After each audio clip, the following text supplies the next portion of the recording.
Assalamualaikum warahmatullahi wabarakatuh.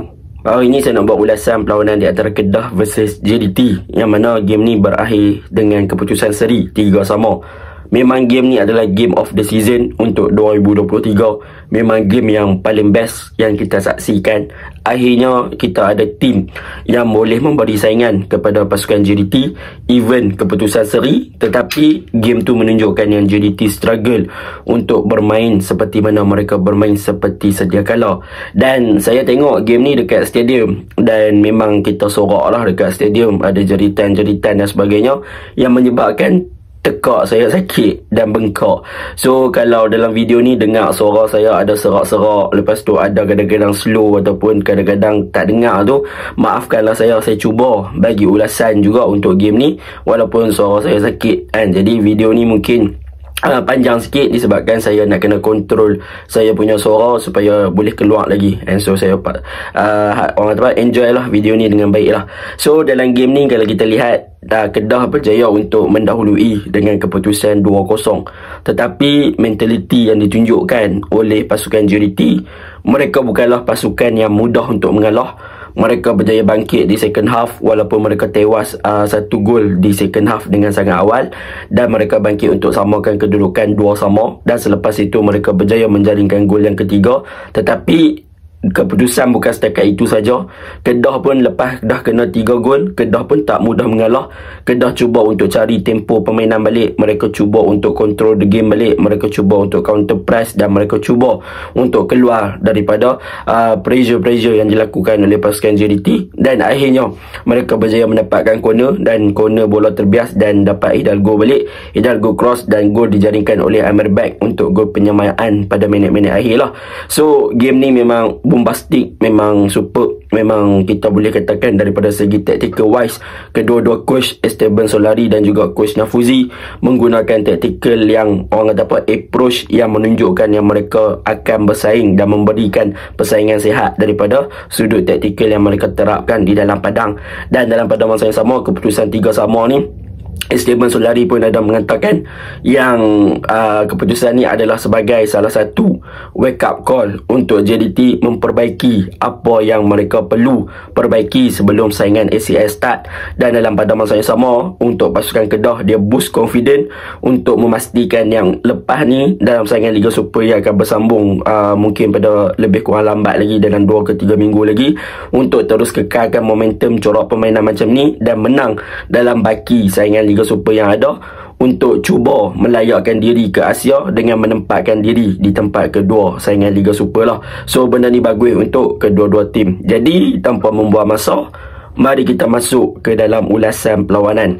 Untuk ulasan perlawanan kali ini, saya akan mulakan dengan pasukan JDT dahulu. Dan sebab apa yang kita akan ceritakan tentang pasukan JDT ni adalah tentang kelemahan. Jarang video-video saya menceritakan tentang kelemahan pasukan JDT, sebab obviously JDT adalah salah satu tim yang terbaik. So malah hari ini saya akan ceritakan tentang beberapa kelemahan yang berlaku sewaktu Kedah versus JDT pada perlawanan ni.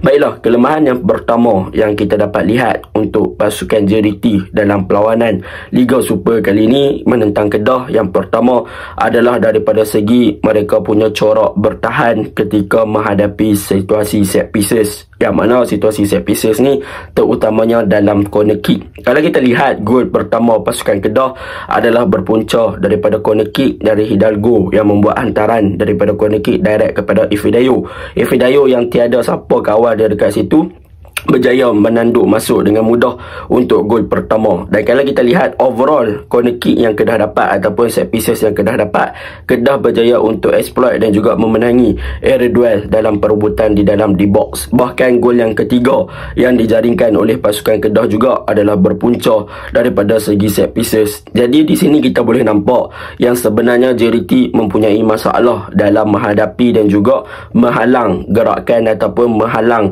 perebutan bola di udara ketika situasi dalam set pieces. Jadi perkara ini perlu diambil berat oleh coach Esteban Solari untuk memastikan yang apabila pasukan lawan dapat set pieces sama ada corner ataupun free kick, mereka boleh bertahan dengan lebih baik lah. Sebab dalam peringkat ACL, semua pasukan mereka boleh untuk score the goal, even daripada corner ataupun free kick, mereka akan cuba untuk score the goal. Jadi sebarang corak bertahan suatu set pieces perlu diimprovise oleh pasukan JDT untuk memastikan yang mereka tidak melakukan mistake yang sama yang mana mereka sering lakukan dalam saingan Liga Super untuk 2023. Sebab mostly kalau kita lihat, gol yang dijaringkan oleh pihak lawan dalam saingan Liga Super buat pasukan JDT adalah berpunca daripada set pieces, sama ada corner kick ataupun direct free kick. So benda ni yang JDT kena improvise ataupun improve sebelum saingan ACL start. Itu yang pertama. Yang kedua, kalau kita lihat daripada segi corak permainan yang diterapkan oleh JDT pada perlawanan ni adalah daripada bagaimana mereka nak keluar apabila ditekan ataupun dipressing oleh pemain-pemain pihak lawan. Sebab apa? Sebab dalam saingan Liga Super memang kita jarang nampak JDT dilakukan ataupun bermain dengan pasukan lawan yang bermain dengan early press ataupun melakukan tekanan ke arah bahagian midfield mereka. Tetapi untuk game ni kita boleh nampak yang pasukan Kedah bermain dengan sangat baik dalam melakukan pressing dan memberikan tekanan kepada bahagian tengah pasukan JDT. Jadi kita boleh nampak apabila JDT dalam fasa build up dengan penggunaan daripada bahagian tengah dengan penggunaan Heberty, Yuan Muniz dan juga Hong Wan, mereka tak boleh nak terlalu control the tempo dekat bahagian midfield apabila mereka under pressure ataupun mereka di bawah tekanan oleh pemain-pemain Kedah. Yang mana kalau kita lihat Moses Atede, Manny Ott dan juga orang kata apa, Amirul Hisham, yang mana mereka sering memberi tekanan dan juga menutup ruang daripada pasukan JDT untuk progress ball di bahagian middle third, yang menyebabkan pasukan JDT sukar untuk melakukan build up dan juga bermain di kawasan midfield untuk menggerakkan bola kepada bahagian hadapan. Jadi perkara ini juga pasukan JDT perlu untuk menitik beratkan. Sebab apa? Sebab kalau kita lihat dalam situasi-situasi lain, pasukan JDT boleh untuk menang lawan dengan pasukan yang bermain dengan low block. Tetapi apabila berjumpa dengan Kedah pada perlawanan semalam, JDT menghadapi kesukaran disebabkan pasukan Kedah bermain dengan pressing, dan dalam pada masa yang sama Kedah bermain dengan sangat baik dalam zonal marking, iaitu Kedah berjaya untuk mengawal pergerakan dan juga follow segala kedudukan pemain JDT dalam padang untuk memastikan yang kedudukan pasukan JDT tidak ada ruang untuk mereka exploit dan juga mereka penetrate dengan ruang-ruang kosong yang diberikan oleh pasukan Kedah. So pasukan Kedah juga bermain dengan sangat baiklah. Dan kalau kita lihat, pasukan Kedah juga bijak dalam memastikan yang JDT tak boleh untuk bermain secara long ball. Kalau kita lihat dalam beberapa game yang lepas, JDT akan sentiasa untuk cari ruang bagi exploit dan juga menembusi pertahanan Kedah ataupun pertahanan pihak lawan dengan hantaran-hantaran jauh daripada bahagian bawah dengan penggunaan Jordi Amat yang ada orang kata apa, vision dan juga long passing range yang bagus untuk beat pertahanan lawan yang bermain dengan high line ataupun bermain dengan compact. Tetapi apabila berjumpa dengan pasukan Kedah yang bermain lebih kepada zonal dan juga man to man marking yang dilakukan oleh Boyan Siga kepada Backson, pasukan JDT gagal untuk mencari ruang bagaimana mereka nak exploit secara direct dengan hantaran ke belakang bahagian pertahanan. Sebab apa? Sebab Kedah dah berjaya untuk bermain secara zonal, so mereka berjaya untuk perangkap pasukan JDT daripada untuk masuk di belakang pertahanan Kedah dengan hantaran-hantaran jauh. Jadi apabila JDT nak buat macam tu, JDT sering kali terperangkap dalam offside trap yang dilakukan ataupun terperangkap di dalam offside lah. Jadi benda ni juga perlu diperhalusi oleh coach Esteban Solari untuk bertemu dengan pasukan dalam saingan ACL. Ini yang kedua. Yang ketiga, kalau kita lihat dalam perlawanan ni, boleh dikatakan pasukan JDT juga menghadapi masalah daripada segi mereka punya transition ketika bertahan dan juga mereka ketika ingin menyerang. Kalau kita lihat dalam beberapa game, JDT adalah salah satu pasukan yang mempunyai transisi yang baik, tetapi akibat daripada zonal dan juga pressing yang dilakukan oleh pasukan Kedah, JDT mengalami kesukaran untuk membentuk mereka punya counter press ataupun transisi dari menyerang ke bertahan bertahan dengan sangat baik. Kalau kita lihat dalam beberapa gerakan yang dilakukan oleh pasukan Kedah berjaya untuk menggerakkan counter attack untuk menyerang pasukan JDT, dan dalam pada masa yang sama kalau kita lihat JDT agak lambat untuk melakukan counter press ataupun recovery balik mereka punya face di bahagian bawah. Cumanya counter attack pasukan Kedah ni agak kurang berkesan. Sebab apa? Sebab mereka lebih kepada peninggalan Ifedayo di bahagian hadapan, yang mana Ifedayo ni dia bukannya typical striker yang ada pace ataupun speed. Jadi bila mana Kedah melakukan counter attack untuk mencari Ifedayo di bahagian hadapan, boleh dikatakan JDT walaupun lambat untuk transisi kepada bertahan ataupun untuk counter press balik, pemain-pemain yang ada di belakang, contohnya macam Feroz ataupun Jody Ahmad ataupun di second half Shane Lowry, mereka dah boleh untuk mematahkan gerakan Ifedayo, sebab Ifedayo is not a good player yang boleh untuk main dalam counter ataupun transition counter attack untuk pasukan Kedah. So itu juga menjadi kelebihan untuk JDT, walaupun sebenarnya kalau JDT jumpa pasukan yang bermain counter attack dan ada seorang striker yang lebih pace ataupun ada lagi laju, kemungkinan JDT akan dihukum dengan kealpaan sebegitulah pada perlawanan semalam. Itu kelemahan yang ketiga ataupun kekurangan yang ketiga yang boleh kita bincangkan. Yang keempat, kalau kita lihat pada perlawanan semalam, boleh dikatakan combination play waktu first half memang agak kurang, yang mana kalau kita lihat pasukan JDT agak terekspos di belah kiri. Sebab apa? Sebab JDT selalunya bermain dengan offensive left back punya position, iaitu Corbin Ong akan naik lebih tinggi untuk memberi supporting play kepada bahagian hadapan pasukan lawan. Jadi apabila Corbin Ong naik banyak, Feroz Baharudin akan banyak untuk cover up kawasan yang terekspos di bahagian kiri lah. Jadi benda ni juga adalah disebabkan Kunimoto yang bermain di bahagian kiri jarang untuk turun ataupun membantu melakukan track back, yang menyebabkan Feroz sentiasa menjadi lubuk ataupun sentiasa menjadi target untuk pasukan Kedah menyerang dengan penggunaan daripada segi pembentukan combination play antara Amir Bek Ifedayo, Amir Bek Atede ataupun Amir Bek dan juga Wan Amir Rafiq. Jadi memang kita boleh nampak lah yang Kedah banyak attack di bahagian kiri pasukan JDT dengan penggunaan daripada Hidalgo, dan memang di second half pun Kedah attack bahagian kiri JDT dan menjaringkan gol yang kedua, dan gol daripada corner kick pun adalah berpunca daripada bahagian kiri JDT. Jadi apa yang kita nak sampaikan dekat sini adalah untuk memastikan selepas ini kalau dalam recovery phase ataupun dalam fasa pasukan JDT diserang, mereka perlu lebih awareness dalam kedudukan untuk memastikan yang pasukan kiri mereka tidak terdedah kepada ruang bagi pasukan lawan melakukan penetration ataupun melakukan penembusan dan juga serangan di kawasan tersebut. Kalau tak, susah. Sebab apa? Sebab Feroz agak berkesorangan, jadi dia perlukan support yang lebih banyak untuk memastikan yang Kedah boleh control the game dekat situ. Dan untuk overall game, kita boleh katakan JDT bermain di bawah below par, tetapi di second half kita boleh nampak dengan pertukaran yang dibawa masuk, iaitu Shane Lowry masuk menggantikan Feroz dan juga Hendrik masuk menggantikan Kunimoto, kita boleh nampak yang bahagian serangan pasukan JDT adalah lebih stable, dan kita boleh nampak JDT dah mula untuk dictate the tempo dan JDT boleh untuk bermain secara ofensif kembali.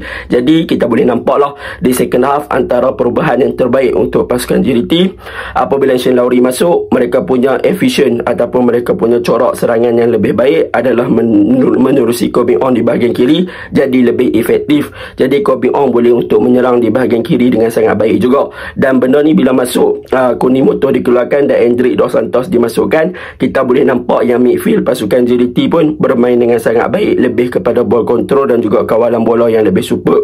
Dan Hendrik juga antara faktor pasukan JDT sebenarnya dalam fasa menyerang lebih bagus, cumanya Hendrik ni dia kurang daripada segi fasa bertahan. Kalau kita lihat gol yang dijaringkan oleh pasukan Kedah melalui Manny Ott adalah Hendrik Dos Santos boleh stop buat running waktu Ott buat running jadi memang daripada segi defending dia kurang, tetapi daripada segi set up the game Hendrik Dos Santos buat something lah untuk memastikan JDT berjaya mendapatkan gol yang kedua. Kalau kita lihat gol yang JDT skor melalui Heberty adalah berpunca daripada hantaran yang dilakukan Hendrik Dos Santos yang membuat satu hantaran yang bagus lah. Itu yang pertama lah benda yang bagus tentang JDT.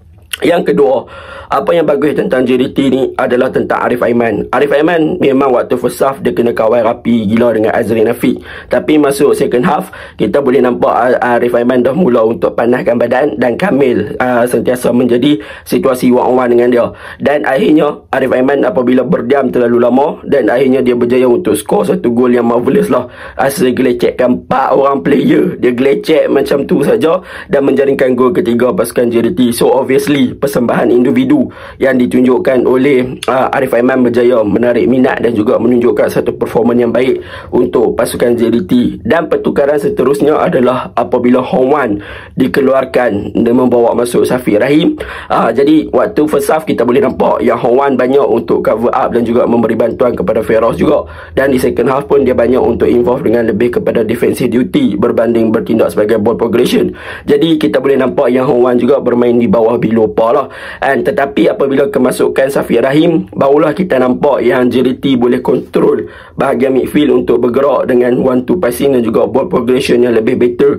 Dengan pengalaman yang lebih baik, Safiq Rahim berjaya untuk dictate tempo untuk pasukan JDT dengan sangat baik. So benda tu positif lah untuk pasukan JDT. Mungkin boleh saya katakan Safiq Rahim is the best choice lah apabila berjumpa dengan pasukan macam Kedah ataupun pasukan di ACL nanti yang bermain dengan pressure ataupun bermain dengan zona marking, untuk mereka gunakan bagi melakukan penetration. Sebab Safiq Rahim punya passing range, dia punya work rate adalah lebih better daripada Hong Wan. So kemungkinan pengalaman Safiq akan lebih diperlukan di peringkat antarabangsa. Jadi overall semalam the game is about the mentality. So bila JDT ketinggalan 2, JDT bangkit comeback 3-2, tapi at the same time Kedah pun mental kuat, so Kedah comeback juga untuk menang 3-2, untuk seri 3-3. So benda tu positif lah untuk kedua-dua pasukan. Jadi overall ini adalah wake up call untuk JDT untuk memastikan yang mereka boleh bangkit dan juga perbaiki apa yang mereka perlu baikilah untuk saingan ACL. Dan untuk game ni juga Backson memang tak apa nak hidup, sebab Backson terlalu kena man to man marking dengan Boyan Siga. Boyan Siga memang bermain dengan sangat baik lah. Jadi Backson tak ada ruang, tak ada space untuk dia exploit kawasan di bawah pasukan Kedah. So pun itu adalah benda yang mempengaruhi bahagian serangan pasukan JDT. Jadi overall memang game ni sekata dan best lah untuk kita tonton. Itu untuk JDT. Kita masuk untuk Kedah pula. Video ni memang panjang, kita buat fair and square. So untuk pasukan Kedah, kita puji dulu. Okey, benda kita puji sebab banyak benda yang memang kita kena puji bagi pasukan Kedah. Tetapi obviously yang pertama sekali saya nak puji adalah tentang gandingan double pivot antara Moses Atede dan juga Amirul Hisham, yang mana ataupun lebih dikenali sebagai Worm lah. Benda ni kita boleh nampak yang double pivot yang dimainkan oleh pasukan Kedah, Moses Atede dan Amirul Hisham, menunjukkan performan yang lebih baik dan juga menunjukkan kesefahaman yang lebih bagus di bahagian tengah untuk mereka kontrol daripada bahagian kestabilan, sama ada daripada segi menyerang dan juga bertahan. Kalau kita lihat daripada penggunaan kedua-dua player ni yang bermain di bahagian tengah, apakah keistimewaan daripada ATD dan juga Wan Amirul Hisham? Keistimewaan daripada kedua-dua player ni adalah kedua-dua player ni mempunyai work rate yang tinggi. Satu, mereka sangat rajin. Yang kedua, mereka boleh libatkan diri mereka untuk bertahan. Dan yang ketiga, mereka juga boleh libatkan diri mereka untuk membantu bahagian hadapan. Dan yang keempat, ini adalah perkara paling penting, iaitu mereka berdua berjaya bermain seakan-akan mereka dah serasi bersama. Jadi apa yang kita boleh sampaikan dekat sini, kita boleh nampak apabila Moses melakukan pressing lebih forward ataupun early pressing ke bahagian defense ataupun ke bahagian tengah pasukan JDT, apa yang dilakukan oleh Worm adalah dia akan stay lebih deeper untuk memantau pergerakan daripada Heberty, sebab Heberty adalah free role player. So dekat situ memang Amirul Hisham yang akan lebih menjaga kawalan dekat situ. So apabila Moses pressing, Amirul akan stay kat bawah. Kalau Amirul yang pressing, Moses akan stay deeper daripada Amirul. Tetapi dalam pada masa yang sama juga, itu adalah ketika dalam fasa bertahan. Tetapi dalam fasa menyerang, kalau kita lihat apa yang Kedah lakukan adalah apabila Moses join the attack untuk membantu dan juga memberi supporting play, sama ada kepada Manny Ott ataupun kepada Hidalgo, maka Moses akan bantu bahagian hadapan. Maka Amirul Hisham, dia akan drop lebih deeper untuk mendekati fullback ataupun right back ataupun left back lah, untuk memastikan yang mereka apabila di counter, Amirul Hisham akan boleh jalankan tugas untuk membantu bahagian pertahanan dengan sangat baik. Dan kalau Amirul Hisham bermain dengan lebih tinggi, maka Moses Atedek akan drop lebih deeper ke bahagian bawah untuk memastikan yang bahagian bawah Kedah ada protection kalau Amirul Hisham dah naik. So that is a good thing tentang penggunaan daripada segi double pivot, dan mereka berdua berjaya untuk stabilkan bahagian tengah pasukan Kedah dengan sangat baik. So Moses dengan Amirul Hisham memang one of the best combination yang ada untuk bahagian tengah pasukan Kedah. Itu yang pertama saya nak puji. Yang kedua, apa yang saya nak puji tentang Kedah adalah tentang Ifwak Akmal. Walaupun ramai orang kata Ifwak Akmal ni masih lagi boleh main dan sebagainya, semalam dia buktikan lah daripada segi shot stopper dia boleh fly, dia boleh reflect yang bagus, and daripada segi one on one punya situation dia boleh save dan sebagainya. So he is a great goalkeeper daripada segi penyelamatan. Cumanya apa yang mungkin boleh diimprove untuk Ifwak Akmal adalah daripada segi dia punya distribution ball, ataupun mungkin kalau daripada segi fizikal dia lebih fit, mungkin kita boleh dapat saksikan dia lebih better daripada segi penggunaan footwork ataupun daripada segi dia punya kaki. Kalau kita lihat apa yang dilakukan oleh Ifwak Akmal daripada segi penyelamatan dah bagus. Memang saya respect dia punya saving dan sebagainya. Cumanya daripada segi dia punya goal kick ataupun daripada segi bola untuk dia hantar dengan jauh menggunakan tangan dan sebagainya, apabila dia nak sepak bola kan, apabila dia catch up the ball, dia agak risiko, a bit risky untuk pasukan Kedah, yang mana banyak hantaran-hantaran yang dilakukan oleh Ifwak Akmal adalah tidak kesampaian dan banyak diambil dan juga di-intercept oleh pemain-pemain JDT, yang menyebabkan JDT berjaya dapatkan bola dan membentuk satu situation counter attack. Dan kalau kita lihat, memang ada satu gol yang dijaringkan oleh pasukan JDT adalah berpunca daripada gerakan counter attack tersebut. Bahkan JDT ada beberapa peluang yang lain untuk counter akibat daripada distribution ball yang dilakukan oleh Ifwak Akmal tak menepati dan juga tak menjumpai pemain-pemain di bahagian tengah ataupun hadapan. So benda tu untuk Ifwak mungkin dia boleh improve sikit daripada segi distribution ball dia. Tapi daripada segi saving, marvelous lah, memang super. Memang saya suka lah untuk Ifwak Akmal yang tu. Itu yang kedua. Yang ketiga, apa yang boleh saya katakan untuk defend? Untuk defend game ni memang mereka bagus gila. Akmal Zahir, Boyan Siga, Azrin Afiq, Wan Amirul Afiq, lepas tu Kamil Akmal, mereka bagus. And kalau kita lihat, kita cerita tentang left back, Azrin Afiq berjaya untuk kontrol Arif Aiman dengan sangat baik. Dia tak bagi peluang banyak, dia buat dirty work agak sikit, and jadi dia bermain dengan sangat bagus di bahagian left back. Tapi masuk second half, diganti dengan Kamil. Ramai yang kata Kamil asyik kena kitai dengan Arif Aiman dan sebagainya. Sebenarnya masa second half tu kita kena faham yang corak yang cuba ditampilkan oleh Kamil adalah lebih kepada untuk efektifnya bahagian serangan ataupun inverted fullback, untuk membantu kepada push bola lebih tinggi. Jadi daripada segi transisi untuk bertahan, Kamil juga bukannya pure left back, dia adalah seorang right back kan. So memang dia agak kena kitai lah. Tapi obviously daripada segi dia punya involvement, pelibatan untuk menyerang, dia bagus. Jadi benda itulah yang Coach Nafuzi nak cuba kepada Kamil Akmal di bahagian kiri, untuk dia involve dengan pergerakan untuk lebih move forward kepada bahagian hadapan. Tu sebab kita boleh nampak keberanian yang ditunjukkan oleh Kamil. Apabila dia dapat bola, dia berani untuk bawa bola ke bahagian hadapan dengan lebih tinggi lah. So that is a good thing. Dua player bahagian kiri bermain dengan sangat baik, Azrin dan juga Kamil. Even Kamil ada mistake, tapi overall dia bermain dengan baik. Untuk Boyan Siga dan Akmal Zahir, saya respect kedua-dua player ni. Sebab apa? Sebab Boyan Siga berjaya untuk buat satu gameplay yang bagus, man to man marking, jaga kawalan bola dan juga jaga backson dengan sangat baik. Apabila bola cuba dihantar kepada backson, dia akan terus pergi push backson dan tidak memberikan ruang kepada backson untuk dapatkan bola tersebut. Akmal Zahir boleh bertindak sebagai ball playing defender. Kedua-dua player ni bermain dengan sangat baik dalam fasa bertahan. Mereka punya reading game, mereka punya communication each other, and Boyan Siga bagi arahan buat macam ni supaya tak ada simple mistake mereka elakkan benda ni jadi. Jadi kita boleh nampak lah yang Boyan Siga untuk game ni daripada segi bertahan bagus, dan yang paling penting kita boleh nampak yang Boyan Siga ni kaki dribble juga. Dia bawa bola naik atas semua kan. So memang sempoi lah. And memang game ni saya tengok, memang saya respect lah kepada Kedah kan. Untuk Wan Amirul Afiq, game ni this is one of the best game for him, and dia boleh buat overlap, dia bantu Hidalgo, dia defend dengan bagus dan sebagainya. So benda ni positif untuk defend Kedah, memang kita boleh puji. Mereka punya man marking dan mereka punya zonal marking. Mereka bagi arahan untuk seorang ni kan. Yang paling penting kalau kita tengok Kedah punya zonal marking, apa yang dilakukan adalah mereka tak terburu-buru melakukan pressure. Sebaliknya, apabila pemain JDT pegang bola, mereka akan follow dalam satu gerakan yang bagus. Contohnya, Arif Aiman pegang bola, 3 player akan follow dan seorang akan bagi pressure. Bila seorang terlepas, seorang lagi akan bagi pressure. Begitu juga dengan Backson. Bila Backson dapat bola, mereka akan follow, dan bila ada ruang, 3 orang kawal dan mereka pandai.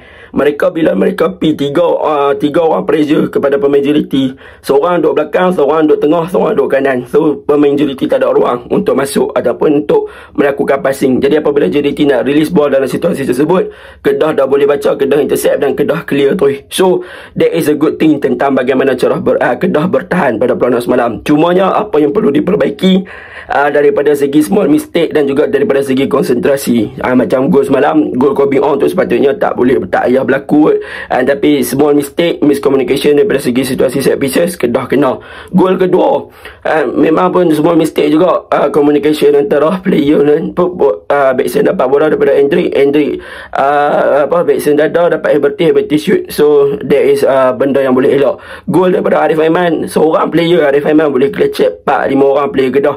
Sepatutnya benda tu boleh seorang masuk, seorang ni, sebab ni semua follow up dengan dia kena kita macam tu saja. So 3-3 gol tu sepatutnya boleh elok, tapi defend Kedah buat masalah sikit. Even main bagus tapi ada masalah sikit lah untuk pasukan Kedah. Jadi itu perkara yang kedua lah yang saya suka. Yang ketiga, kalau kita lihat untuk Kedah, kita cerita pasal winger, iaitu tentang Hidalgo dan juga Manny Ott. Untuk Hidalgo dan juga Manny Ott untuk game ni, sebenarnya kedua-dua player bermain dengan sangat baik. Bagi saya, winger Hidalgo dengan Partiban, maafkan saya, Hidalgo dengan Partiban. Hidalgo untuk game ni bagi saya man of the match. 3 assist Hidalgo. And apa yang dilakukan oleh Hidalgo untuk game ni, dia punya technical individu, dia punya combination play dengan Atede, dia punya work rate tinggi. So bagilah bola macam mana pun, first touch dia gila, dia punya dribbling memang padu, memang super. So benda tu bagus. Saya memang puji gila Hidalgo. And memang the great gameplay is by Hidalgo semalam. Hidalgo is one player, yang mana Hidalgo dengan Arif Aiman antara 2 player winger yang boleh saya katakan best lah semalam tengok daripada segi dribbling. Dan untuk Partiban, dia punya gameplay lebih kepada direct, dan dia punya directness tu yang berjaya beberapa kali beat pertahanan pasukan JDT dan membantu bahagian serangan. Dan untuk game ni sebenarnya kita kena puji Ott. Dalam beberapa game yang lepas saya agak kritikal dalam memberikan kritikan kepada beliau disebabkan dia punya work rate dan defensive duty. Tapi untuk game ni memang dia memang another level. Dia berjaya naikkan dia punya gameplay. Dia tunjukkan game yang sangat baik. Dia punya drop lebih deeper, collect the ball, dia progress the ball kepada bahagian middle third. Lepas tu dia masuk ke half space, dia minta bola kiri kanan, masuk involve, ada beberapa percubaan dan sebagainya. So memang Ott memang super untuk game ni. Saya memang pujilah Ott memang the best lah. Untuk Ifedayo, daripada segi situasi set pieces ataupun target man, dia ada satu bola kena tiang. Dia bagus sebenarnya as a striker, dan dia bagus daripada segi hold up play, bagaimana dia turun untuk dapatkan bola, dia hold ball dan sebagainya.